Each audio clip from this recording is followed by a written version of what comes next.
Let's sort dogs and cats.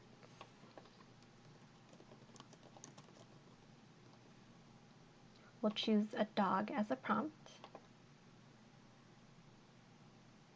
and a cat for the other prompt.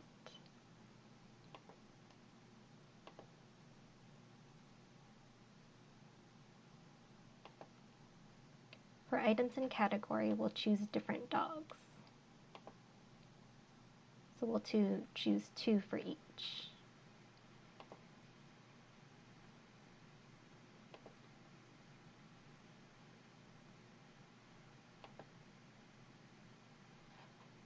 Here we'll put cats.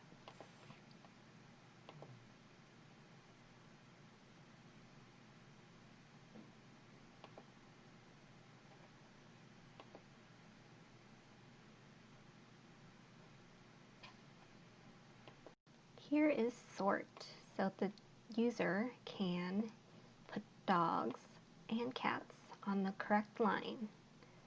If they get an incorrect answer, it'll alert you that there was an incorrect response and won't let it go into the area.